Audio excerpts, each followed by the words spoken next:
నమస్తే, welcome back to our channel Prasu Vidya. మీరు కనుక నా వీడియోని ఫస్ట్ టైం చూస్తున్నట్టయితే హాయ్, దిస్ మీ ప్రసన్న. ఈ వీడియోలో సప్త శనివారాల వ్రతం 8th వీక్ ఎలా చేసుకున్నానో మీ అందరితో షేర్ చేసుకోబోతున్నాను. యాక్చువల్లీ వ్రతం కంప్లీట్ అయిపోయి చాలా డేస్ అయిపోయింది, కానీ నాకు వీడియో పెట్టడానికి లేట్ అయిపోయింది. ఈ వీడియోలో సప్త శనివారాల వ్రతం ఆర్ 7 శనివారాల వ్రతంకి రిలేటెడ్ ప్రతి డౌట్ని నేను క్లియర్ చేయాలి అనుకుంటున్నాను. కొత్తగా స్టార్ట్ చేసే వాళ్ళకి కొంచెం ఈజీగా ఉంటుంది కదా అని చెప్పేసి స్టార్టింగ్ నుండి ఎండింగ్ దాకా ఎలా చేసుకోవాలి, ఏమేమి నియమాలు పాటించాలి, అవన్నీ కూడా ఈ వీడియోలో మీ అందరితో షేర్ చేయాలి అనుకుంటున్నాను. సో వీడియోని లాస్ట్ వరకు చూడండి, మీకున్న డౌట్స్ అన్నీ క్లియర్ అవుతాయి. So without any further delay let's get in to the video. ముందు రోజే మనం అన్నీ క్లీన్ చేసుకొని పెట్టుకోవచ్చు. నెక్స్ట్ డే మార్నింగే పూజ చేసుకోవాలి అనుకుంటే నేనేంటంటే మొత్తం అంతా రెడీ అయిపోయిన తర్వాత నిదానంగా స్టార్ట్ చేసుకుందాం, మార్నింగే అన్నీ చేసుకుందాం అన్నట్టు మార్నింగ్ లేచి అన్నీ క్లీన్ చేసుకొని గడపలకి కూడా బొట్లు పెట్టుకొని ముగ్గులు అవన్నీ కూడా మార్నింగే చేసుకుంటున్నాను. ఒకవేళ మీకు టైం సరిపోదు అనుకుంటే ముందు రోజు నైట్ అన్నీ క్లీన్ చేసుకొని ముగ్గులు అవన్నీ కూడా వేసి పెట్టుకోవచ్చు. ఈ మధ్య ఏంటంటే గడపలకి బొట్లు పెట్టడం, క్లీనింగ్ కానివ్వండి, ముగ్గులు వేసుకోవడం, ఇవన్నీ నైటే ముందు రోజు నైటే చెయ్యకూడదు. పూజ చేస్తాం కదా, ఆ రోజు మార్నింగే లేచి అన్నీ చేసుకోవాలి అని అంటున్నారు. బట్ విలేజెస్లో కానివ్వండి, మన అమ్మమ్మలు నానమ్మలు వాళ్ళందరూ కూడా ముందు రోజే అన్నీ క్లీన్ చేసుకొని ముందు రోజే బొట్లు పెట్టుకొని ముగ్గులు వేసుకునే వాళ్ళు. బట్ డేస్ గడిచే కొద్దీ కొత్త కొత్త ఆచారాలన్నీ వస్తూ ఉన్నాయి. నాకైతే కొత్తగా అనిపించింది ఇలానే మార్నింగే చేయాలి అంటుంటే. ఎందుకంటే అమ్మమ్మ వాళ్ళు నానమ్మ వాళ్ళు వాళ్ళందరూ కూడా ముందు రోజు అన్ని క్లీన్ చేసుకొని ముగ్గులు కూడా వేసేసేవాళ్ళు. బట్ ఇప్పుడు ఎందుకు ఇలా చెప్తున్నారో నాకైతే అర్థం కావట్లేదు. మీకు ఎవరికైనా దాని వెనకున్న రీజన్ తెలిస్తే నాతో షేర్ చేయండి కామెంట్స్లో, నాతో పాటు అందరూ తెలుసుకుంటారు. ఇంకా వ్లాగ్ విషయానికి వచ్చేస్తే ఏదో హడావిడిగా చేసేయాలి, ఫాస్ట్గా పూజ కంప్లీట్ అయిపోవాలి, ఈ టైంలోపు అయిపోవాలి, ఆ టైంలో అయిపోవాలి అని చెప్పి చాలామంది అంటూ ఉంటారు. నేనైతే ఆ టైప్ అస్సలు కాదు. ఏదైనా కానీ హడావిడి లేకుండా నిదానంగా ప్రశాంతంగా చేసుకోవాలి అనుకుంటాను. పూజ చేసుకోవడం కానివ్వండి, ఇలాంటివన్నీ చేయడం కూడా ప్రశాంతత కోసమే కదా. అలాంటివి హడావిడిగా చేసేసి వేరే ఏం పని చేయాల్సి ఉంటుంది చెప్పండి. మనం పూజ అయినా మనశ్శాంతిగా చేసుకోవాలి కదా. అందుకే నేను ఇంత టైం తీసుకున్నా అన్నీ నీట్గా నిదానంగా జాగ్రత్తగా చేసుకుంటాను, హడావిడి లేకుండా. ఇంకా ముగ్గు విషయానికి వస్తే ముగ్గు కూడా చాలా అందంగా వెయ్యాలి, అంత పర్ఫెక్ట్గా ఉండాలి అనుకుంటూనే చేస్తాను నేను. ఏదో ఒకటి సింపుల్గా ఏదో ఒకటి వేసేద్దాం అలా అనుకునే టైప్ కాదు నేను. కొంచెం టైం తీసుకున్నా కూడా కొంచెం బాగా ఉండాలి, మంచిగా ఉండాలి అని చెప్పి అనుకుంటాను. మార్నింగ్ ఫాస్ట్గానే లేచేస్తాను. ఇంకా తలస్నానం చేసి హెయిర్ డ్రై చేసుకొని నేను కూడా రెడీ అయ్యి అన్నీ క్లీన్ చేసుకొని పూజ చేయాలి అంటే కొంచెం టైం టేకింగే. కాబట్టి నా పూజ స్టార్ట్ అయ్యేసరికి 10 o'clock అలా అవుతుంది, 10 or 10:30 అవుతుంది అనమాట. ఎందుకంటే సాటర్డే 9 to 10:30 రాహుకాలం ఉంటుంది అనుకుంటా. సో రాహుకాలంలో పూజ స్టార్ట్ చేయకూడదు కాబట్టి రాహుకాలం కంప్లీట్ అయ్యేలోపు ఈ ప్రిపరేషన్ మొత్తం అయిపోతుంది. ఆ తర్వాత ఇంకా నేను పూజ స్టార్ట్ చేసుకుంటాను. బ్రహ్మ ముహూర్తంలో చేస్తే మంచిదే, బట్ అన్నీ చేసుకోవాలి అంటే ఆ టైంకి అవ్వదు కాబట్టి నేను రాహుకాలం అయిపోయిన తర్వాత నిదానంగా చేసుకుంటున్నాను. ఒకవేళ బ్రహ్మ ముహూర్తంలో చేయాలి అనుకునే వాళ్ళు ముందే అన్నీ రెడీగా పెట్టేసుకొని ఆ ముహూర్తంలో కూడా చేసుకోవచ్చు. 7 శనివారాల వ్రతం కంప్లీట్ అయిపోయి చాలా డేస్ అయిపోయింది. వ్లాగ్ పెట్టడం లేట్ అయిందని చెప్పాను కదా. ఇప్పుడు ఎవ్రీ సాటర్డే నేను ఈ పూజని మిస్ అవుతున్నాను తెలుసా. అంత అడిక్ట్ అయిపోయాను అనమాట ఈ పూజకి నేను. అరే పూజ ఇంత తొందరగా అయిపోయింది కదా అనిపిస్తూ ఉండేది నాకు. యాక్చువల్గా 3 months పట్టిందనమాట నాకు. ఎందుకు అంటే ఇంట్లో లేడీస్ ప్రాబ్లమ్స్ ఉంటాయి కదా, మేము 3 members ఉంటాము. సో కొంచెం లేట్ అయిపోయింది. అంతేకాకుండా మాకు ముట్టు అంటారు కదా, వేరే వాళ్ళు చనిపోతే మనం పూజలు అవి చేసుకోకూడదు. అలా ఈ పూజ అయ్యేలోపు మాకు 3 times ముట్టు వచ్చింది. అవన్నీ దాటుకొని పూజ కంప్లీట్ అయిపోయేసరికి నాకు 3 months పట్టింది. అయినా కూడా నాకు సాటిస్ఫాక్షన్ లేదు. అరే ఎంత తొందరగా అయిపోయిందిరా అనిపించింది. సో ఈ వ్రతం ఇప్పుడు చాలా ట్రెండింగ్లో ఉంది కదా, చాలామంది వ్రతం చేయడం స్టార్ట్ చేశారు. నేను కూడా ఏప్రిల్లో చేయాలనుకున్నాను, బట్ అక్టోబర్కి వచ్చేసరికి నాకు కుదిరిందనమాట. ఈ వ్రతం చేయాలి అనుకుంటే చేసేయలేం, అంత ఈజీ కాదు, అందరికీ వీలవ్వదు. ఆయన అనుగ్రహం ఖచ్చితంగా ఉండాలి మనం వ్రతం చేయాలన్నా, తిరుమలకి వెళ్ళాలన్నా. సో కొత్తగా స్టార్ట్ చేయాలి అనుకునే వాళ్ళకి నేను ఒకటి చెప్పాలి అనుకుంటున్నాను. ఎందుకంటే నాకు వచ్చిన కామెంట్స్లో మీ కోరిక తీరిందా తీరిందా అని చెప్పి అడుగుతూనే ఉన్నారు. సో ఒకటి చెప్పాలనుకుంటున్నాను. అదేంటి అంటే మన కోరిక తీరాలి, మనం అనుకున్నది నెరవేరాలి ఖచ్చితంగా, అందుకే మనం వ్రతం చేయాలి అని కాకుండా ఆయన్ని నమ్ముకొని మనశ్శాంతిగా పీస్ఫుల్గా మనం వ్రతం చేసుకుంటే మంచిగా మనకి ఎప్పుడు ఏమి ఇవ్వాలో ఆయనకి బాగా తెలుసు. సో ఖచ్చితంగా ఆయన మన వెన్నంటే ఉంటాడు. వ్రతం చేసిన వెంటనే కాకపోయినా మనకి ఎప్పుడు ఏది ఇవ్వాలో ఆ టైంలో మన కోరిక ఖచ్చితంగా నెరవేరుస్తాడు. సో ఏదో మనం ముడుపు కట్టేసి కోరిక తీరిపోవాలి అని చెప్పేసి మనం ఏ ప్రయత్నం చేయకుండా ఆయన చేతుల్లో పెట్టేస్తే ఆయన మాత్రం ఎలా తీరుస్తాడు చెప్పండి మన కోరిక? మనం ట్రై చేయాలి, మిగతా రిజల్ట్ మొత్తం ఆయనకి వదిలేయాలి. ఆయనే చూసుకుంటాడు. ఎప్పుడు ఇవ్వాలో ఆయనకి బాగా తెలుసు. ఇంకా నా కోరిక విషయానికి వస్తే, నా కోరిక అయితే 8 వీక్స్ అయిపోయిన తర్వాత కూడా ఇంకా కంప్లీట్గా తీరలేదు. 7th వీక్ అనుకుంటాను. అప్పుడు ఆల్మోస్ట్ నా కోరిక తీరిపోయిందని చాలా హ్యాపీగా ఫీల్ అయ్యాను. బట్ లాస్ట్ మినిట్లో ఏమైందో ఏమో తెలియదు, కానీ అది అవ్వలేదన్నమాట. బట్ ఆయన మీదే భారం వేసేసాను. ఆయన చూసుకుంటారులే అన్నట్టు. నేనైతే అస్సలు బాధపడడం లేదు. నా కోరిక తీరలేదేంటి, ఇంత మంచిగా పూజ చేసుకున్నా కూడా ఆయన నా కోరిక ఎందుకు తీర్చలేదు అని చెప్పేసి నాకు 10% బాధ కూడా లేదు. ఎందుకు అంటే ఆయన ఖచ్చితంగా చూసుకుంటారు అని చెప్పే పిచ్చి నమ్మకం నాకు స్వామి మీద. ఈ వ్రతం స్టార్ట్ చేయకముందు కూడా నాకు వెంకటేశ్వర స్వామి అంటే చాలా ఇష్టం. అందరి దేవుళ్ళ కంటే కూడా నేను ఆయన్నే ఎక్కువ నమ్ముతాను. ఈ వ్రతం ఆయన మీద ఉన్న నమ్మకంతో, ఇష్టంతో, మెయిన్గా ఒక ప్లెజెంట్ ఫీలింగ్, పీస్ఫుల్గా ఉండాలి, అంతా మంచిగా జరగాలి, ఫ్యామిలీలో అన్నీ బాగుండాలి అని చెప్పి వ్రతం స్టార్ట్ చేశాను. బట్ వ్రతం జరుగుతూ ఉండే కొద్దీ కంప్లీట్ అయ్యేసరికి ఆయన మీద ఇంకా భక్తి, పిచ్చి, ప్రేమ, అభిమానం ఏమంటారో తెలియదు, కానీ ఇంకా డబల్ అయిపోయాయి నాకు. తిరుమల వెళ్ళిన ప్రతిసారి ఎంత ఎమోషనల్ అయిపోతానో, పూజ చేసేటప్పుడు కూడా అలా ఎమోషనల్గా ఫీల్ అయిన సిచ్యువేషన్స్ కూడా ఉన్నాయి. సో ఆయన మీద నమ్మకంతో మా లైఫ్ మొత్తం ఆయన చేతుల్లో పెట్టేశాం. మాకు ఎప్పుడు ఏది ఇవ్వాలో ఆయనకి బాగా తెలుసు అని చెప్పేసి బ్లైండ్గా నమ్మేసి మనం చేయాల్సిన ప్రయత్నం మనం చేయాలి అని సర్ది చెప్పుకున్నాం అనమాట. మాకు మేము కోరిక నెరవేరలేదే అని చెప్పేసి అస్సలు డిసప్పాయింట్ అవ్వలేదు. సో మేము ఒక పక్క పూజ హడావిడిలో ఉంటే మా పార్ట్ చూసారా, మార్నింగే లేచి వాళ్ళ మమ్మీ స్టిక్కర్స్ అన్నీ ఉంటే అవన్నీ తీసుకొని ఇలా డెకరేట్ చేసుకొని వచ్చి మాకు చూపిస్తూ ఉన్నాడు. 7 శనివారాల వ్రతంకి రిలేటెడ్ లాంగ్ వీడియోస్ అన్నీ ప్రతి వీక్ నేను షేర్ చేశాను. అండ్ లాంగ్ వీడియోస్ చాలామంది చూడరు కాబట్టి షార్ట్ వీడియోస్ కూడా చాలా క్లియర్గా పిండి దీపాలు ఎలా చేసుకోవాలి, కలశం ఎలా పెట్టుకోవాలి, కలశం మీద బ్లౌజ్ ఏం చేయాలి, ఆ దీపాలు ఏం చేయాలి, మొత్తం క్లియర్గా వీడియోస్ అన్నీ నేను పెట్టాను షార్ట్స్లో. ఒకవేళ ఎవరికైనా డౌట్స్ ఉన్నాయి చూడాలి అనుకుంటే మన ఛానల్లో ఉంటాయి, వెళ్ళి చెక్ చేయండి. అండ్ ఎవ్రీ వీక్ చేసిన పూజలో కూడా చాలా వరకు డౌట్స్ అన్నీ క్లియర్ చేశాను. పూజా విధానం అంతా కూడా నేను ఎక్స్ప్లెయిన్ చేశాను. సో ఒకవేళ చూడాలనుకుంటే వెళ్ళి ఛానల్లో ఉంటాయి, చెక్ చేయండి. అన్ని వీడియోస్ పెట్టినా కూడా చాలా కామెంట్స్ ఇంకా వస్తూనే ఉన్నాయి. ఎవ్రీ వీక్ మనం 7 దీపాలు పెట్టాలని అడుగుతున్నారు. ఖచ్చితంగా 7 దీపాలు పెట్టాలని ఏం లేదు. 7 దీపాలైనా పెట్టొచ్చు. లేదు అంటే ఫస్ట్ వీక్ ఒక దీపం, సెకండ్ వీక్ ఇంకొక దీపం, అలా యాడ్ చేసుకుంటూ 7 వీక్స్ వచ్చేసరికి 7 దీపాలు పెట్టాలి. అండ్ 8th వీక్ వచ్చేసరికి కూడా 7 దీపాలు పెట్టాలి. 8th వీక్ ఖచ్చితంగా చేయాలా, వడ్డీ వారం ఖచ్చితంగా చేయాలా కంపల్సరీ అని అడుగుతున్నారు. ఆయన వడ్డీ కాసులు వాడు కాబట్టి 8th వీక్ కూడా చేసుకుంటే మంచిది. ఏముంది చెప్పండి, 7 వీక్స్ చేసిన వాళ్ళకి 8th వీక్ చేయడం కష్టమవుతుందా? సో 8th వీక్ కూడా మ్యాక్సిమం చేయడానికి ట్రై చేయండి. సో నా పూజ ప్రిపరేషన్స్ మొత్తం కంప్లీట్ అయిపోయాయి. రాహుకాలం కూడా కంప్లీట్ అయిపోయింది. ఇంకా దీపాలు వెలిగించేసుకొని పూజ స్టార్ట్ చేస్తున్నాను. ఫస్ట్ మనం పూజ చేసుకునే ముందు, వ్రతం చేసే ముందు ఇంట్లో దేవుడి రూమ్లో దీపాలు వెలిగించుకొని మన ఇంటి దేవుడికి మొక్కుకొని ఆ తర్వాత ఈ వ్రతం చేయడం స్టార్ట్ చేయాలి.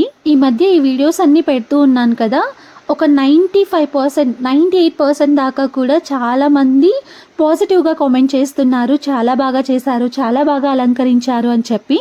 ఉంటారు కదా నెగిటివ్గా మాట్లాడే వాళ్ళు, ఒక 2% అయినా ఉంటారు కదా. అలాంటి వాళ్ళు ఇంత ఓవర్గా చేయాలా, ఇంత రెడీ చేసి చేయాలా, అది ఇది అని చెప్పేసి నెగిటివ్ కామెంట్స్ కూడా పెడుతున్నారు. ఎవరి ఇష్టం వాళ్ళది కదా. నాకేంటంటే మంచిగా అలంకరించుకోవాలి, చూడడానికి బాగుండాలి అని చెప్పేసి ఒక థాట్ అనమాట. నాకు టైం ఉంది కాబట్టి, నాకు ఓపిక ఉంది కాబట్టి నేను ఇలా చేసుకుంటున్నాను. ఖచ్చితంగా అందరూ ఇలానే చేయాలి, నేను ఎలా చూపిస్తున్నానో అలానే చేయాలి, నన్ను చూసి నేర్చుకోవాలి, ఇన్ఫ్లుయెన్స్ అయిపోవాలి అని అస్సలు చేయట్లేదు. ఆయన అలంకార ప్రియుడు కాబట్టి మంచిగా అలంకరించి పూజ చేసుకోవాలి అనే థాట్తో నేను ఇలా చేస్తున్నాను. ఫస్ట్ అలా నెగిటివ్గా ఎందుకు థింక్ చేస్తారో నాకైతే అర్థం కాదు. మనం ఎంత మంచి చేసినా ఏదో ఒక లోపం వెతికే వాళ్ళు మన చుట్టూ ఖచ్చితంగా ఉంటారు. సో అలాంటి వాళ్ళని పక్కన పెట్టేసి మనం ఏం చేయాలి అనుకుంటున్నామో మనం చేసే దాంట్లో మంచి ఉంటే చాలు. ఎవరికి ఏం భయపడక్కర్లేదు, ఎవరో ఏదో అనుకుంటున్నారని చెప్పేసి మనం స్కిప్ చేసేయక్కర్లేదు. మనకి ఏదనిపిస్తే అది చేసుకుంటూ వెళ్ళిపోవాలంతే. మీరు చెప్పండి, ఆ వెంకటేశ్వర స్వామిని ఇంత అందంగా అలంకరించాను కదా, నెగిటివ్ కామెంట్స్ ఎలా పెట్టబుద్ధి అవుతుందో నాకైతే అర్థం కావట్లేదు. అలా చూస్తూ ఉండిపోవాలనిపిస్తుంది నాకైతే. పూజ చేసుకున్న తర్వాత కూడా ఎన్నిసార్లు చూసుకుంటూ మురిసిపోతూ ఉంటానో నేను.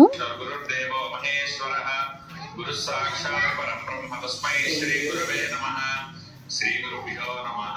హరి ఓం. దేవీం వాచమజనయంత దేవాస్తా విశ్వరూపాం పశవో వదంతి సానో మంద్రేషమూర్జందుహానాథే సర్వాగస్మానపసిస్థితైతు అయం ముహూర్తః సుముహూర్తోऽస్తు యశివో నామ రూపాభ్యాం యా దేవీ సర్వమంగళ తయోః సంస్మరణాత్ పుంసాం సర్వదో జయమంగళం. శుక్లాం వరధరం విష్ణుం శశివర్ణం చతుర్భుజం ప్రసన్నవదనం ధ్యాయేత్ సర్వవిఘ్నోపశాంతయే. తదేవ లగ్నం సుదినం తదేవ తారాబలం చంద్రబలం తదేవ విద్యాబలం దైవబలం తదేవ స్మరామి. యత్ర యోగేశ్వరః కృష్ణో యత్ర పార్థో ధనుర్ధరః. ఉమామహేశ్వరాభ్యాం నమః. వాణీ హిరణ్యగర్భాభ్యాం నమః. శశీపురందరాభ్యాం నమః. అరుంధతీ వసిష్ఠా ఏదే భూముఖారకాః ఏతేషామగరోధేన బ్రహ్మకర్మ సమారభే. ప్రాణాయామం చేయాలి. ఓం భూ ఓం భువః ఓం స్వః కమన్ సైడ్ తీసుకో. ఓం జనః ఓం తపః ఓం సత్యం ఓం తత్సవితుర్వరేణ్యం భర్గో దేవస్య ధీమహి ధియో యో నః ప్రచోదయాత్. ఓం జ్యోతిరసోమృతం బ్రహ్మ భూర్భువస్సువరోం. ఇప్పుడు దీపారాధన చేద్దాం. పరమేశ్వర ప్రీత్యర్థం శుభాభ్యాం శుభే శోభన ముహూర్తే శ్రీ మహావిష్ణోరాజ్ఞయా ప్రవర్తమానస్య అద్య బ్రహ్మణః ద్వితీయ పరార్ధే శ్వేతవరాహ కల్పే వయోస్తవన్వంతరే కలియుగే ప్రథమ పాదే జంబూద్వీపే భారతవర్షే భరతఖండే. చెప్పండి. అస్మాకం మమ సహకుటుంబానాం క్షేమ స్థైర్య ధైర్య వీర్య విజయ అభయ ఆయుః ఆరోగ్య ఐశ్వర్య వృద్ధ్యర్థం ధర్మార్థ కామ్యమోక్ష చతుర్విధ ఫల పురుషార్థ సిద్ధ్యర్థం ధనకనక వస్తువాహన పుత్రపౌత్ర అష్టైశ్వర్య ప్రాప్తి ద్వారా సప్త స్థిరవాసర వెంకటేశ్వర వ్రత అనుగ్రహ ప్రసాద సిద్ధ్యర్థేన సమస్త శనీశ్వర గ్రహ దోష నివృత్తి ద్వారా సపదం శుభఫల అవాప్తి అర్థం శ్రీ మహాలక్ష్మి అలవేల్మంగ సహిత వెంకటేశ్వర స్వామి దేవత అనుగ్రహ ప్రసాద సిద్ధ్యర్థేన సకల కష్ట నివృత్తి ద్వారా సపదం శుభఫల అవాప్తి అర్థం మమ మనస్సంకల్ప సిద్ధ్యర్థం సప్తశిరవాసర వెంకటేశ్వర వ్రత అంగత్వేన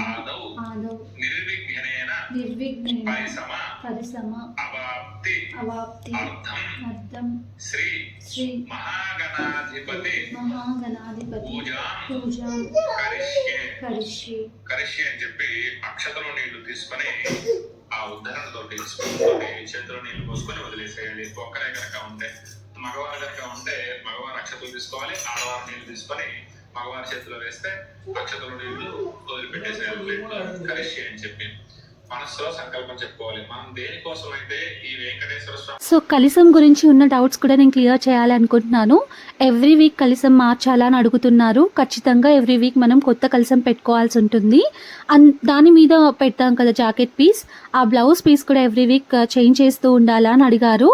ఎవ్రీ వీక్ చేంజ్ చేయొచ్చు, లేదు అనుకుంటే ఆ ఒక్క బ్లౌజ్ పీస్ని మనం ఎవ్రీ వీక్ వాష్ చేసుకొని పెట్టుకోవచ్చు. అందులో ఉన్న కొబ్బరికాయని మనం ఎప్పుడైనా నార్మల్గా ఇంట్లో పూజ చేసుకుంటాం కదా, ఆ పూజలో కొట్టేయచ్చు.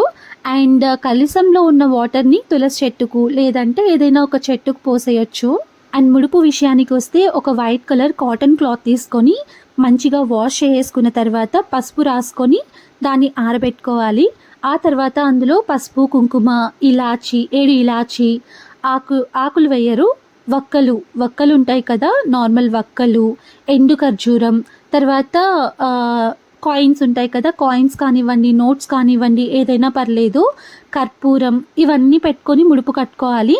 బట్ నేనేంటంటే నాకు వ్రతం స్టార్ట్ చేసిన తర్వాత తెలిసింది, ఫస్ట్ వీకే ముడుపు కట్టేస్తాం కదా, అప్పటికి నాకు తెలియదు ఇవన్నీ వేయాలని చెప్పి. నార్మల్గా పసుపు కలర్ క్లాత్ చేసుకొని అందులో పసుపు కుంకుమ యాడ్ చేసి కాయిన్స్ పెట్టేసి ముడుపు కట్టేశాను. సో మీరైతే ముడుపు కట్టాలి అన్నప్పుడు ఇలా ఫాలో అయిపోండి. నెక్స్ట్ నేను కూడా అలానే ఫాలో అవుతాను. అక్షతలు తీసుకొని గణపతి దగ్గర 5 సార్లుగా వేయండి. శ్రీ మహాగణాధిపతయే నమః. స్థిరో భవ వరదో భవ సుముఖో భవ సుప్రసన్నో భవ స్థిరాసనం కురు. గణపతికి బొట్టు పెట్టండి. తమలపాకు తీసుకొని గణపతి మీద బోర్లించి పట్టుకోండి. ఓం అసునైతే పునరస్మాచక్ష పునః ప్రాణమిహనో దేహి భోగం జోగపశ్యేమ సూర్యముచ్చరంతమనమతే మృళయాన స్వస్తి అమృతం వై ప్రాణామృతమాప ప్రాణానేవ యథా స్థానోపహ్వయతే. ఆకు తీసేసి అక్షతలు వేయండి. శ్రీ మహాగణాధిపతయే నమః. ధ్యాయామి ధ్యానం. అక్షతలు వేసాక ఒక పుష్పం అక్షతలు పట్టుకోండి. గణపతికి నా ప్రీవియస్ వీడియోస్ చూస్తుంటే మీకు తెలుసుంటుంది, మేము వైకుంఠ ద్వార దర్శనంకి సెలెక్ట్ అయ్యామని చెప్పి. అప్పటికి నా 7th వీక్ కంప్లీట్ అయిపోయింది కాబట్టి నా ముడుపును కూడా తీసుకెళ్ళి హుండీలో సమర్పించుకున్నాను. 8th వీక్ వచ్చేసరికి నాకు ముడుపు లేదన్నమాట. సో ముడుపును ఎలాగో సమర్పించేసే టైం వచ్చింది కాబట్టి నేను ఇంకా హుండీలో వేసేసాను. చాలామంది అంటూ ఉంటారు కదా, కోరిక తీరిన తర్వాత 8 వీక్స్ కంప్లీట్ అయిన తర్వాత హుండీలో ముడుపు వేయాలి అని చెప్పి. నా కోరిక ఆయన నెరవేరుస్తారు అనే నమ్మకం నాకుంది. అందుకే నేను ఇంకా సందర్భం వచ్చింది కాబట్టి 7th వీకే నా ముడుపును సమర్పించుకున్నాను. నెక్స్ట్ పూజ విషయానికి వస్తే ఇక్కడ నేను పసుపు గణపతిని చేసుకున్నాను. పసుపు గణపతిని ఖచ్చితంగా మనం పూజలో పెట్టుకోవాలి. ఫస్ట్ గణపతి పూజ చేసుకున్న తర్వాత వెంకటేశ్వర స్వామి పూజ చేయాల్సి ఉంటుంది. నేనైతే పసుపు గణపతిని చేసుకున్నాను. ఒకవేళ మీ దగ్గర వినాయకుడి విగ్రహం ఉంటే ఆ విగ్రహాన్ని కూడా పూజలో పెట్టుకోవచ్చు. మెయిన్గా ఈ వ్రతం స్టార్ట్ చేయాలి అనుకున్నప్పుడు వచ్చే డౌట్స్ ఏంటి అంటే, ఎవ్రీ వీక్ లేడీస్ ప్రాబ్లమ్స్ వస్తూ ఉంటాయి కదా, అలాంటప్పుడు ఏం చేయాలి, మనం ఆ వీక్ స్కిప్ చేయవచ్చా, నెక్స్ట్ ఎలా ఫాలో అవ్వాలి అని అడుగుతూ ఉంటారు. ఆ వీక్ మనం స్కిప్ చేసుకొని నెక్స్ట్ వీక్ కంటిన్యూ చేసుకోవచ్చు. 7th వీక్ నేను అందరినీ భోజనానికి పిలిచి భోజనాలు పెట్టాను. సో అప్పుడు ఇంకా పిన్ని మిస్ అయ్యారనమాట, చందు వాళ్ళ మమ్మీ. సమ్ హెల్త్ ఇష్యూస్ వల్ల రాలేకపోయారు. అందుకే ఇంకా స్వామివారి మీద భక్తితో ఈ పూజకి ఎలా అయినా అటెండ్ అవ్వాలి అని చెప్పేసి లాస్ట్ వీక్ వచ్చారనమాట పిన్ని. అది కూడా కరెక్ట్గా పూజ ఇంకా స్టార్ట్ అవబోతోంది అనే టైంకి వచ్చేసారు.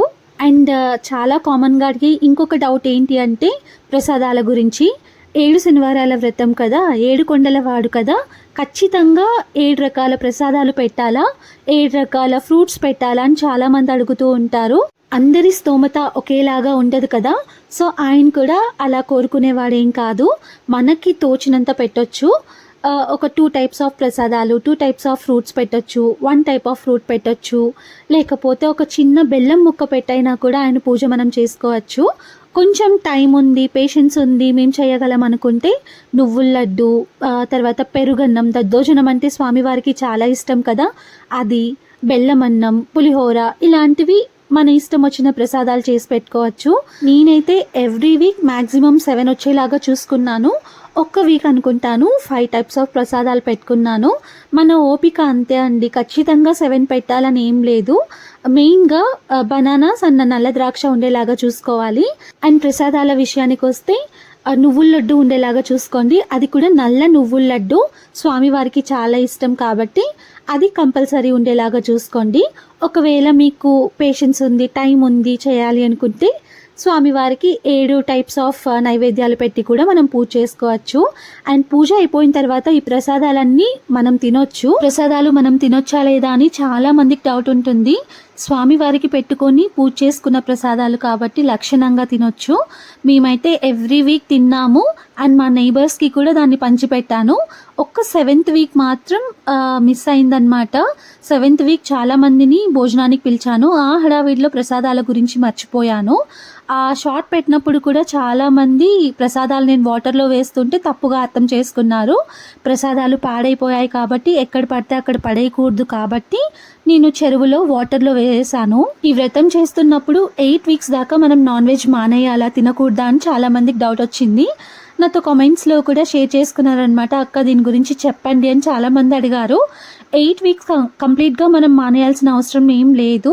పూజ చేసుకున్న రోజు మాత్రం నాన్ వెజ్ అస్సలు తినకుండా మంచిగా పూజ చేసుకొని ఆ పూజ మొత్తం క్లీన్ చేసుకున్న తర్వాత ఇంట్లోకి నాన్ వెజ్ తెచ్చుకోవచ్చు. లేదు 8 వీక్స్ మేము తినము అనుకున్నా ఓకే. అండ్ స్వామివారి ఫోటో విషయానికి వస్తే నార్మల్గా మన ఇంట్లో ఉన్న ఫోటో అయినా యూజ్ చేసుకోవచ్చా, లేకపోతే కొత్తది కొనాలా వ్రతం కోసం అని అడిగారు. మన ఇంట్లో ఉన్నదే యూజ్ చేసుకోవచ్చు.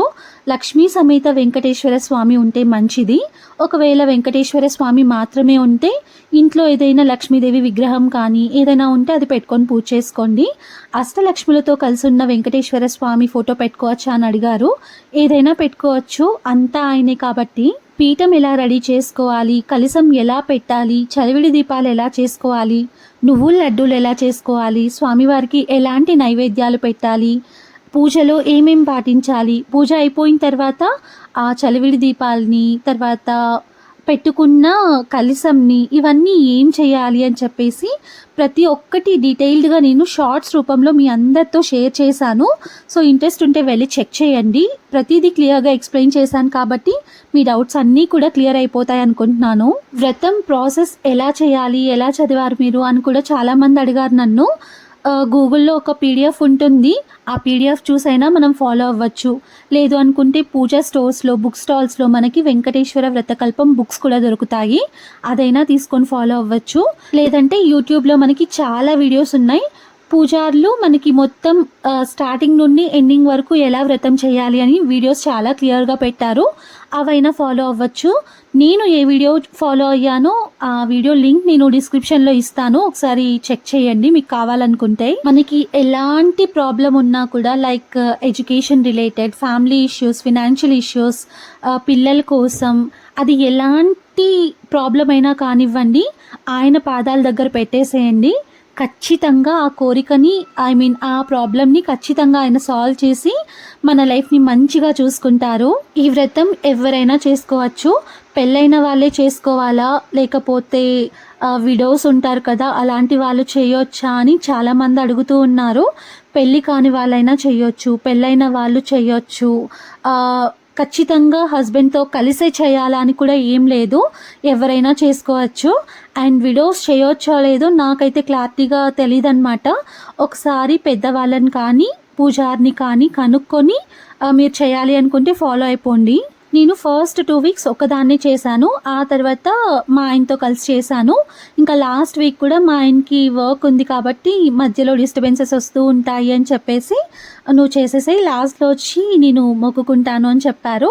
అందుకే ఇంకా పూజ మొత్తం అయిపోయిన తర్వాత మా ఆయన వచ్చి బ్లెస్సింగ్స్ తీసుకుంటూ ఉన్నారు స్వామివారి దగ్గర. అండ్ ఇంకొక విషయం, ఈ వ్రతం చేస్తున్నప్పుడు మార్నింగ్ అయితే బ్లాక్ శారీ, ఈవినింగ్ అయితే ఎల్లో శారీ కట్టుకొని చేయాలి అని చాలా వీడియోస్లో చెప్పారు. వీలైతే అలా చెయ్యండి, లేదు అంటే మన దగ్గర ఏది ఉంటే అది వేసుకొని చెయ్యొచ్చు. ఖచ్చితంగా బ్లాకే కట్టుకోవాలి, ఖచ్చితంగా ఎల్లోనే కట్టుకోవాలి అని ఏం లేదు. ఆయనకి ఇష్టం కాబట్టి అలా చెప్పారు. బట్ ఖచ్చితంగా అందరూ అదే ఫాలో అవ్వాలని ఏం లేదు. నాకు తెలిసినంత వరకు మనస్ఫూర్తిగా పూజ చేసుకుంటే చాలు. ఆయన మీరు ఖచ్చితంగా ఇలానే చేయాలి, నాకు ఇలానే పూజ చేయాలి, మీరు ఇలా ఉంటేనే పూజ చేయాలని కోరుకోరు కదా. కరెక్ట్గా పూజ చేస్తున్నప్పుడు మిడిల్లో కరెంట్ పోయిందనమాట. అప్పుడు ఇంకా ఎంత కళగా కనిపిస్తున్నారో తెలుసా స్వామివారు. ఆ దీపాల వెలుగులో స్వామిని అలా చూస్తూ ఉండిపోవచ్చు అనిపించింది నాకు. అండ్ పూజ మొత్తం కంప్లీట్ అయిపోయింది. నేను మా ఆయన ఇద్దరం కలిసి సాష్టాంగ నమస్కారం చేసుకుంటున్నాం స్వామివారికి. నాకైతే అప్పుడే అనిపించింది అనమాట, అరే 8 వీక్స్ అయిపోయిందా, ఇంకా నెక్స్ట్ వీక్ నుండి మిస్ అవుతాం కదా అనే ఫీలింగ్ వచ్చేసింది. అండ్ ఇంకొకటి ఏంటంటే, రీసెంట్గా నేను ఒక వీడియో షార్ట్ అప్లోడ్ చేసినప్పుడు స్వామివారు ఉన్నప్పుడు ఎవరి దగ్గర మనం బ్లెస్సింగ్స్ తీసుకోకూడదు స్వామివారి ముందు అని చెప్పారు. నాకు తెలిసినంత వరకు ఆ స్వామివారు మనకి తెలీదు, మన లైఫ్లో ఉంటారు, బట్ మన కళ్ళ ముందు ఉండరు. నా కళ్ళ ముందు ఉన్నది మా ఆయనే అనమాట. మా ఆయనే నాకు దేవుడితో సమానం. సో అలా తీసుకోవచ్చో తీసుకోకూడదో నాకైతే తెలీదు, బట్ ఆయన బ్లెస్సింగ్స్ అయితే నేను ఖచ్చితంగా తీసుకుంటాను పూజ అయిన తర్వాత.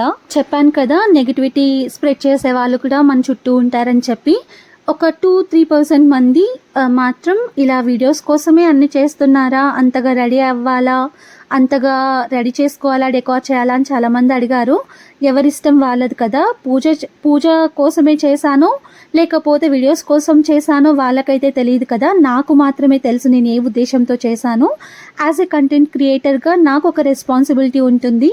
ఎలాంటివి జనాల్లోకి తీసుకురావాలి, మమ్మల్ని చూసి కూడా కొంతమంది ఫాలో అవుతారు కదా, సో వాళ్ళకి కొంచెం యూస్ఫుల్గా ఉండాలి అని చెప్పేసి వీడియోస్ పెడతాం, కానీ వీడియోస్ కోసమే అయితే చెయ్యం. నేనైతే అసలు అలా చేయనన్నమాట. నేను మ్యాక్సిమం నెగిటివిటీకి దూరంగా ఉండాలని అనుకుంటున్నాను. అంత పాజిటివ్గా ఉండాలి, పాజిటివిటీని మన వీడియోస్లో చూపించాలి అనుకుంటున్నాను. బట్ ఎవరో ఒక్కరు ఉంటారు కదా అలా చెప్పేవాళ్ళు, వాళ్ళని ఇంకా పక్కన పెట్టేసేయాలంతే. సో పూజ అయిపోయిన తర్వాత ఈవినింగ్ మళ్ళీ నార్మల్గా గోవింద నామాలు పెట్టుకొని మంచిగా పూజ చేసుకున్నాను. మళ్ళీ దీపాలన్నీ పెట్టి, పిండి దీపాలు పెట్టి, ప్రసాదాలన్నీ పెట్టి పూజ చేసుకోక్కర్లేదు. ఒక చిన్న బెల్లం ముక్క స్వామివారికి నైవేద్యంగా పెట్టి గోవింద నామాలతో నా పూజ అయితే కంప్లీట్ చేసేసుకొని మాకు దగ్గరలో ఉన్న వెంకటేశ్వర స్వామి టెంపుల్కి అయితే వచ్చాను. ఇక్కడికి వచ్చిన తర్వాత సబ్స్క్రైబర్స్ కూడా కలిసారనమాట. 7 శనివారాల వ్రతం గురించే మాట్లాడారు. చాలా హ్యాపీగా అనిపించింది నాకు అప్పుడు. ఇలా ఎక్కడైనా బయటకు వెళ్ళినప్పుడు మాట్లాడుతూ ఉంటారు కదా, అలాంటప్పుడు ఇన్స్టాలో అయితే అసలు హండ్రెడ్స్ ఆఫ్ మెసేజెస్ ఈ వ్రతం గురించి, ఇంకా వాట్సాప్లో, యూట్యూబ్ కామెంట్స్లో చాలామంది అడుగుతూ ఉంటారు. అండ్ నన్ను చూసి ఇన్స్పైర్ అయ్యి ఈ వ్రతం చేసిన వాళ్ళు కూడా చాలామంది ఉన్నారు. నాకు ఇన్స్టాలో వాళ్ళలా చెప్తూ వాళ్ళ ఫొటోస్ నాకు షేర్ చేసినప్పుడు చాలా హ్యాపీగా అనిపిస్తుంది. అలా ఎవరైనా నన్ను చూసి ఇన్స్పైర్ అయ్యి చేసిన వాళ్ళు ఉంటే ఇన్స్టాలో నాతో ఫొటోస్ షేర్ చేయండి. నాకు కూడా నిజంగా చాలా హ్యాపీగా అనిపిస్తుంది అవి చూసినప్పుడు. నేను మళ్ళీ వాటిని రీషేర్ చేస్తాను. నాకు తెలిసినంత వరకు ఈ 8 వీక్స్ వీడియోస్లో వ్రతంకి రిలేటెడ్ ప్రతిదీ నేను అందరితో షేర్ చేశాను. ప్రతి డౌట్ నేను క్లియర్ చేశాను. ఇంకా మీకు ఎలాంటి డౌట్స్ అయినా ఉంటే నాతో కామెంట్స్లో చెప్పండి. సో నేను కాకపోయినా తెలిసిన వాళ్ళైనా, లేకపోతే నాకు తెలియకపోయినా తెలుసుకొని మరి మీ డౌట్స్ అన్నీ క్లియర్ చేయడానికి ట్రై చేస్తాను. పూజ అయిపోయిన తర్వాత కొన్ని ఫొటోస్ తీసుకున్నాం. చెప్పాను కదా, యాజ్ ఏ కంటెంట్ క్రియేటర్గా, యూట్యూబర్గా నాకు కూడా కొంచెం రెస్పాన్సిబిలిటీ ఉంటుంది కాబట్టి పూజ సపరేట్, ఈ ఫొటోస్, వీడియోస్ ఇవన్నీ సపరేట్. రెండింటినీ కలిపి అస్సలు చూసి జడ్జ్ చేయకండి, అలా కలిపి చూడకండి ఫస్ట్ ఆఫ్ ఆల్. అండ్ కొత్తగా స్టార్ట్ చేయాలనుకునే వాళ్ళు అస్సలు భయపడకండి, అంతా మంచి జరుగుతుంది. మొత్తం ఆ స్వామివారే చూసుకుంటారు. మీరేం చేయాలో అది చెయ్యండి చాలు. ఆయన చేతుల్లో మీ లైఫ్ని పెట్టేయండి, ఖచ్చితంగా ఆయన మంచి చేస్తారు. సో ఈ వీడియో ఇంకా ఇక్కడితో ఎంజాయ్ చేస్తున్నాను. మీకు ఎలాంటి డౌట్స్ ఉన్నా కామెంట్స్లో నాకు చెప్పండి, నేను క్లియర్ చేస్తాను. అండ్ ఈ వీడియో మీకు నచ్చినట్టయితే don't forget to like, share, comment and subscribe to our channel. మీకు మంచిగా అనిపిస్తే మీ ఫ్యామిలీకి, తర్వాత ఫ్రెండ్స్కి ఈ వ్రతం చేయాలి అనుకునే వాళ్ళకి షేర్ చేయండి, యూజ్ అవుతుంది. 7 శనివారాల వ్రతం చేయాలంటే చాలా అదృష్టం ఉండాలి. ఆ అదృష్టం నాకు దక్కింది. ఆయన బ్లెస్సింగ్స్తో పాటు మీ అందరి బ్లెస్సింగ్స్ కూడా నాకు ఇవ్వండి. Thank you for watching. Until my next video, bye.